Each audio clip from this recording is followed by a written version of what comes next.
All right. Welcome back. We are back on YouTube.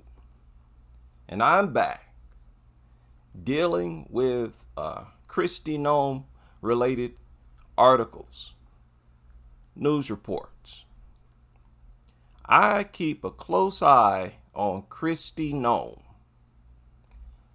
This surfaced a few hours ago, maybe 3 hours ago, I want to say. And of course, it's like every time they get her in the media, they want to bring up this dog situation. Now, you see the thumbnail.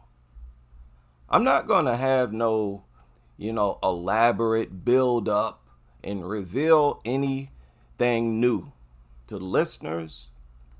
It's a typical question. Do you have any regrets? Oh, it's been a while since we've heard from Kristi Noem. Hey, Kristi, do you have any regrets for two things? Do you have regrets for sharing the story? Do you regret actually shooting the dog? So you may have no regrets for shooting the dog, but you might regret sharing that story. Okay, you may regret shooting the dog, but have no regrets about sharing the story. So tell us.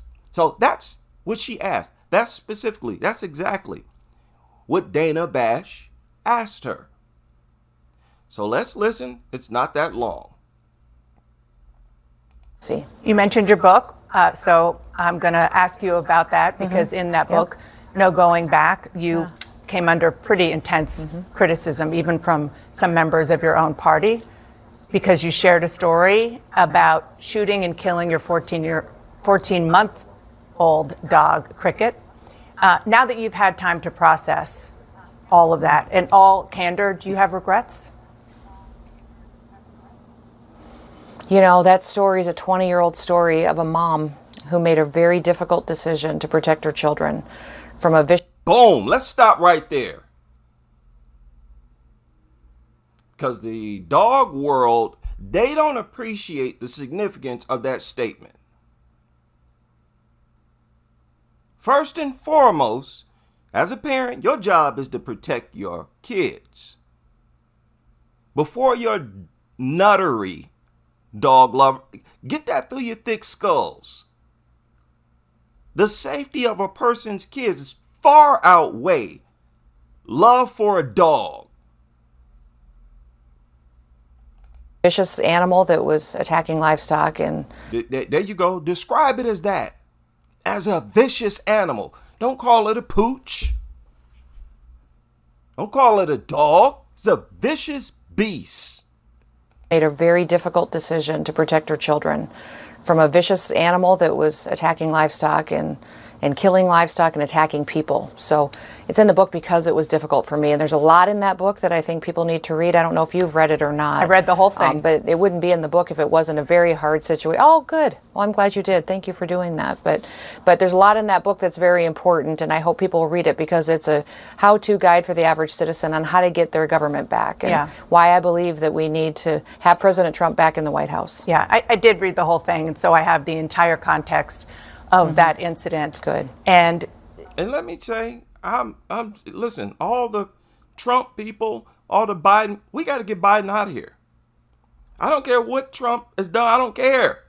I don't care if he said, I don't want black people renting in my hotel. Who gives a F about that hotel? Get this crazy man.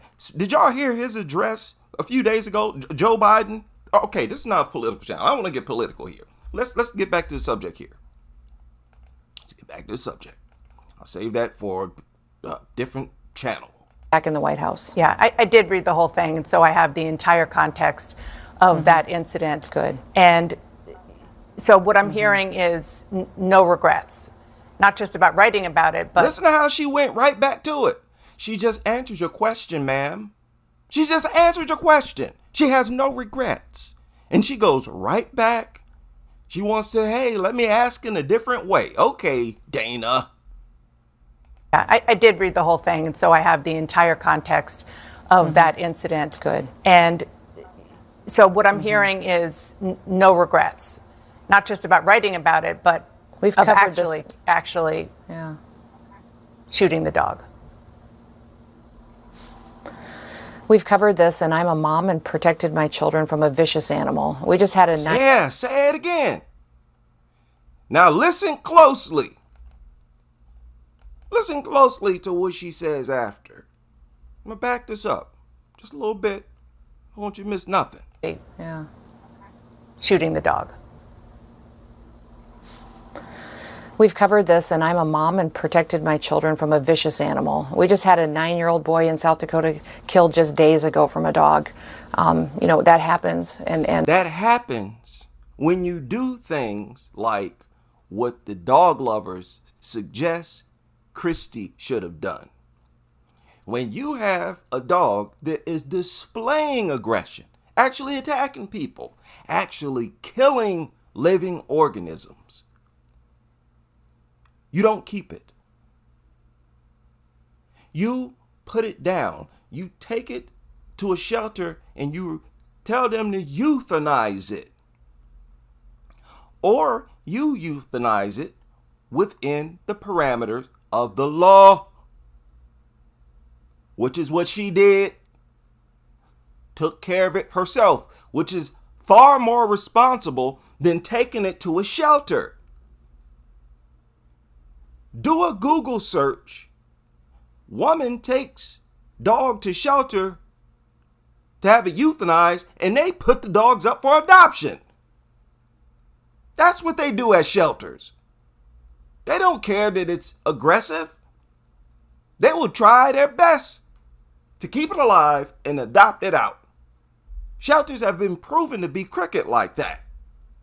It's more responsible to do it yourself if you have the means. This woman had a farm, and the law says you can do it. She did it. So shut up. I don't want to hear nothing. The moral thing to do is not to keep the dog alive. Simple as that. It was to put it down. had a 9-year-old boy in South Dakota killed just days ago from a dog. That happens. And that 9-year-old boy will never be in his parents' lives again. He'll never be in his family's lives again. I think people are put in tough situations in life, and we learn from it. And we learn a lot from it. What did you learn? And that's what I've talked a lot in that book, Dana. I've learned that challenging times and hard decisions are hard. And that when you get into public office, you learn from every single one of them, and you use that knowledge to go forward and to make wise decisions that are best for America. That's why Joe Biden's such a train wreck. The guy is... Okay. So she's specifically talking about the decision. It's very simple. The decision to put down an aggressive dog.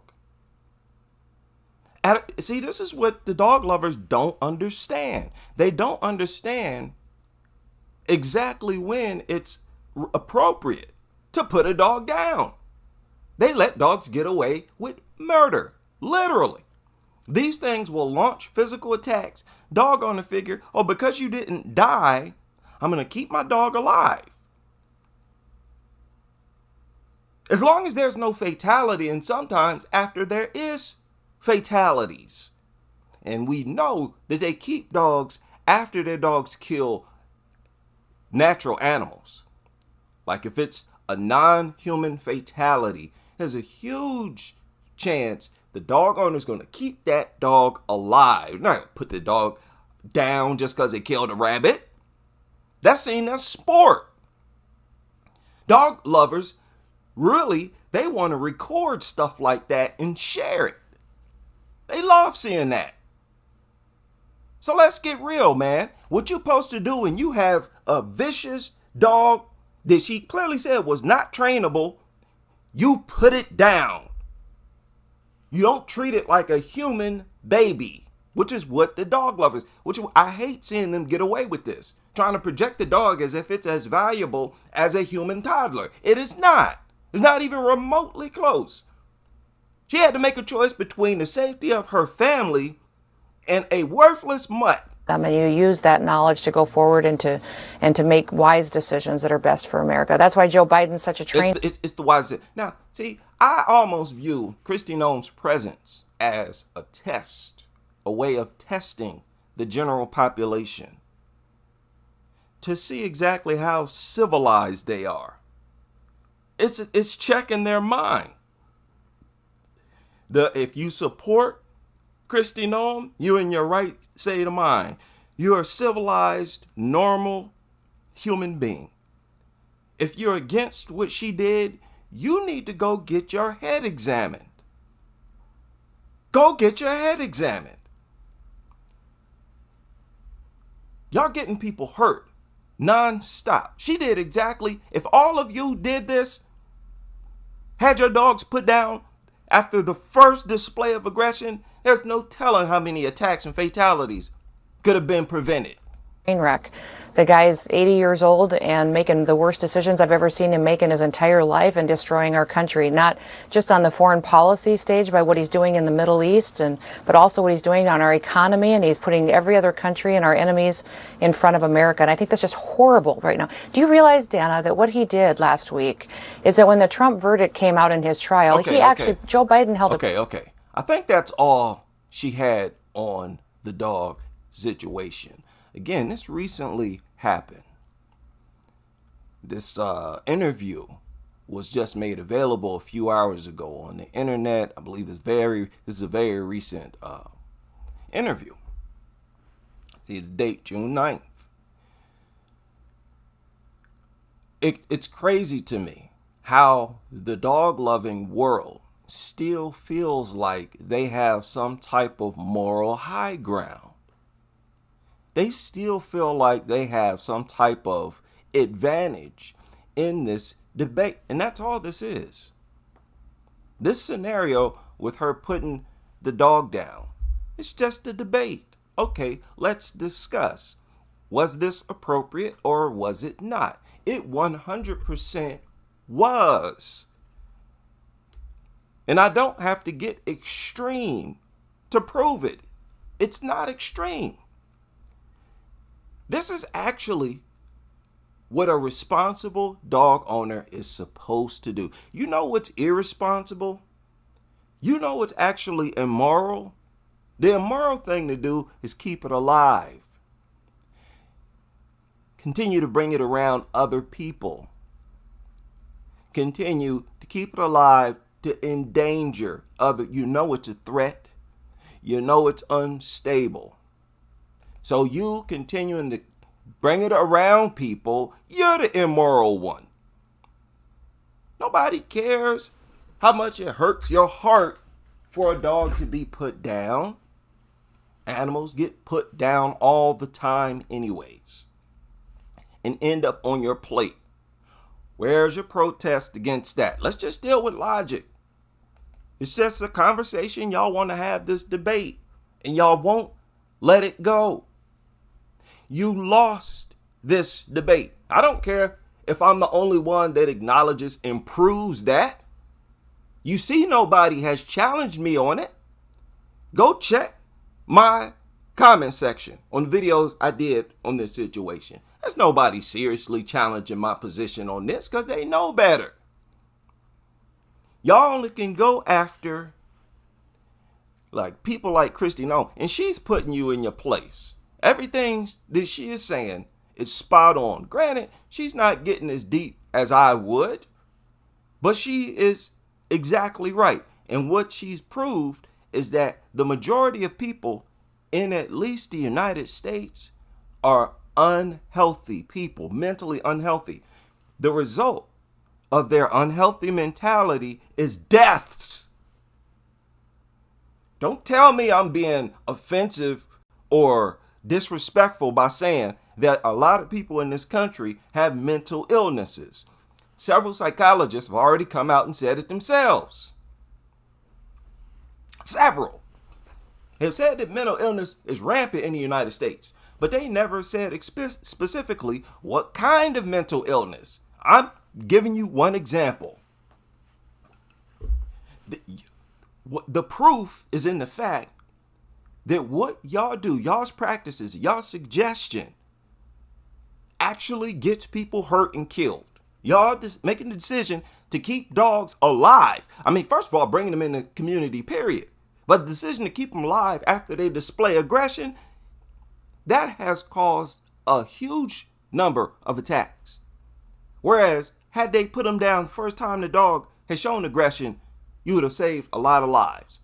Spared a lot of people from being mutilated. That dog that ripped up Jacqueline Duran's face, that dog had shown aggression previously. Had they put it down, that would have never happened to her. So even if Jacqueline Duran disagrees with me, if things went my way, she'd still have a face, and she'd be a lot happier than she is now. Same with Brooklyn Curry and all the other victims. Y'all not making sense. Simple as that. I hate y'all's little fake confidence. You think you're so right.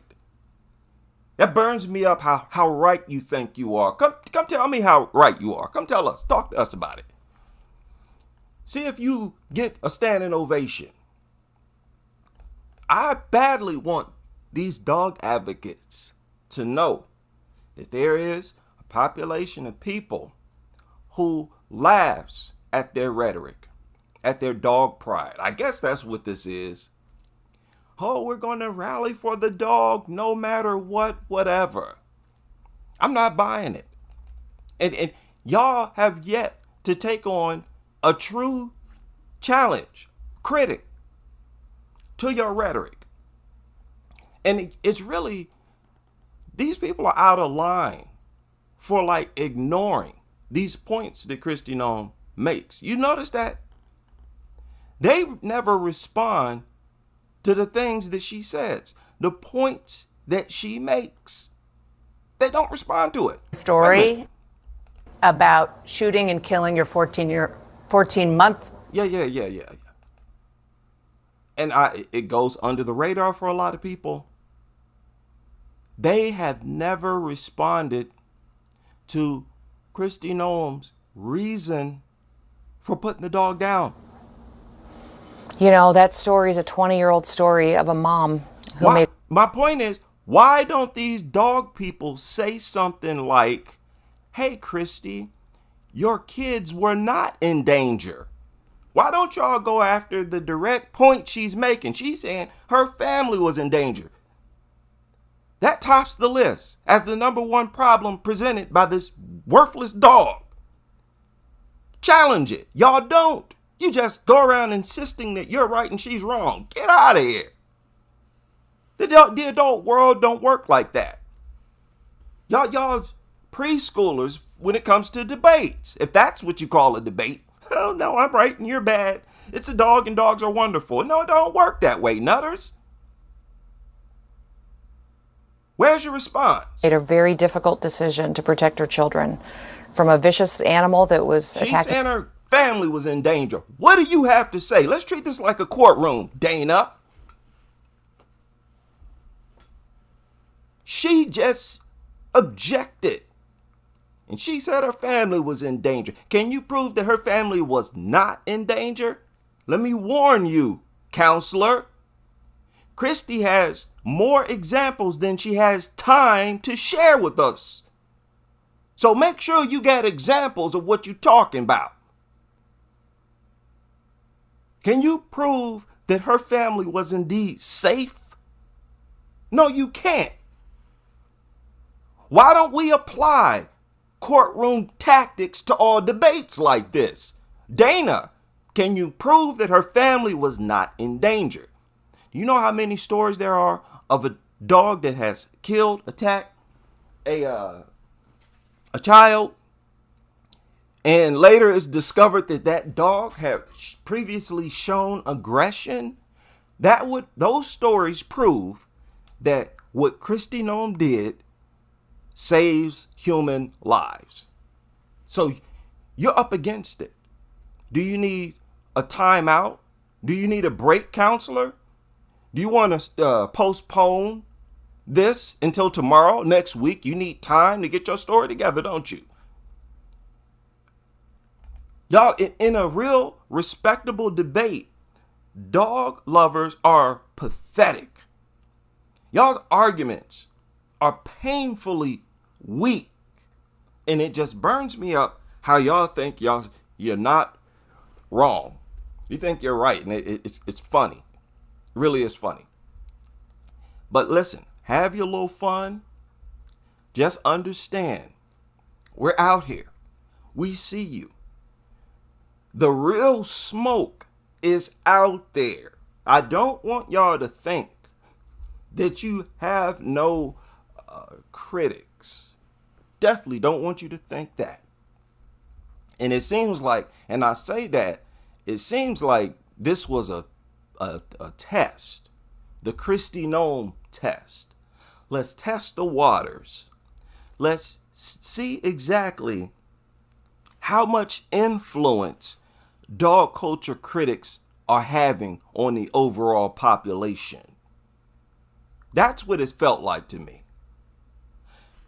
We have been out here for how long now? Let's start with, I'd like to start with the lawyer, Kenneth Phillips. I don't know why I keep forgetting his name. He kicked it off 1999. I believe it was 1999. The next major wave was on, I think, social media, right? With Animal on Control. And there was another, I think that was it. There was another blog, and I can't find it now. There's another blog that was started a long time ago as well. Okay, but it started with Kenneth Phillips. Is it Kenneth Phillips? I hate that I forget his name. I don't know why I do that. Just draw a blank, only with his name.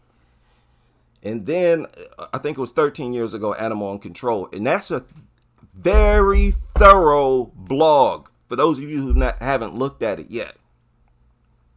He created a real blog of a dog, being critical of dog culture.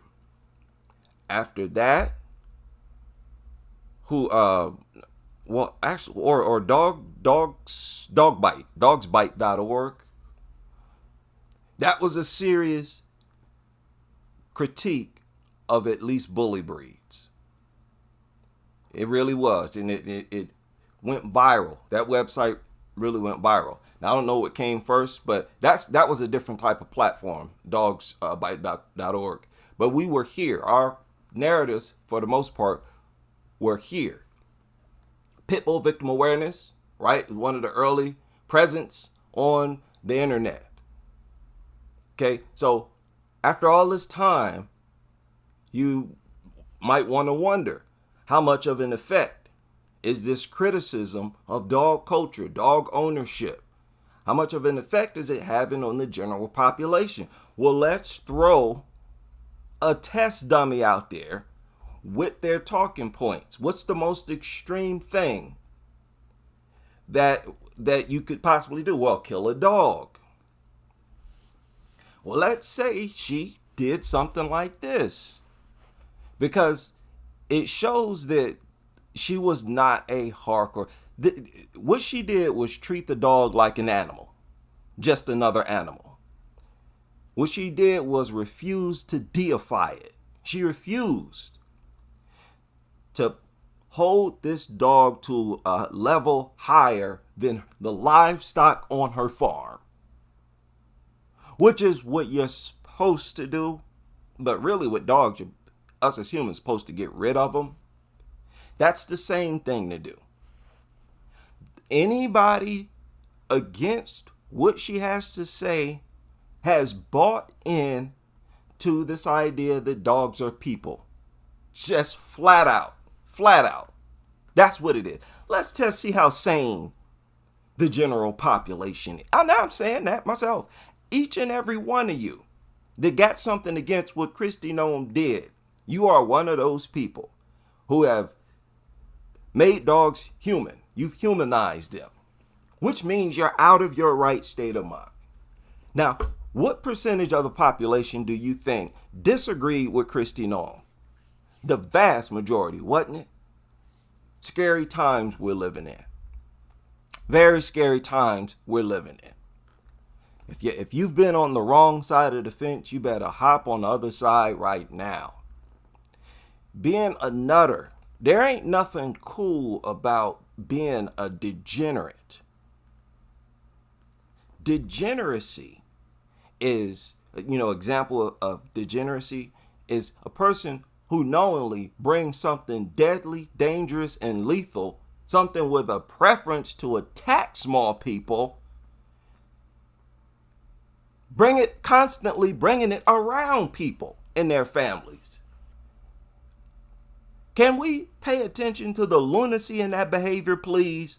If it were an item, a device, proven to send 14,000 people every day in the United States to the hospital, wouldn't we pass judgment on the person's character who brought that thing around? And you make it a point to bring it into places like parks where young people are. You remember the lady who walked into a children's playground right past the sign that said no dogs allowed. Many of these people make it a point. I've talked about this for years. They act like dogs and kids belong together. That is insane. If you just look at the behavior itself is insane. And there's no way for you to win any type of debate like that. Dog lovers know the truth. There are several dog lovers who follow the dog critics. Several of us. Why do you think they follow us? They listen. Because they know we're right. And some of them turn against that lifestyle. Little do you know. I've created polls. I can make another one. There's several people who are dog critics now who used to be dog lovers. Hey, good luck finding the people who were dog critics and went back to being a dog lover, or started off as a dog critic and transitioned. Let's see that happen. Let's see that happen. People who haven't felt one way or another about dogs, but the first ideals they ran into was ours. First talking points they ran into was the dog critics. Let's see a person like that develop into a dog lover. That's not going to happen. And that's why they tune in. So have your little fun. You're wrong, dog lovers. You're wrong. And I'm going to point it out every time. Y'all want to get cute, hop on CNN, invite Kristi Noem, and try to dog bash her. I'm not going to give y'all a pass, and I'm not going to let you slide. Y'all got massive platform. Nobody talking about it. I feel like she put you in your place. But there's not enough people to point that out. That's all I'm doing. Shout out to everybody. Shout out to AP in the building, in the super chat, who is also a member of the channel. Big shout out to the members who actively and consistently support this platform. Please like these videos for the purpose of getting our message out there. Okay? If you don't do nothing else, please do that. Share it also on your social media. And I hope you can join me on the next live stream as we continue with this crusade.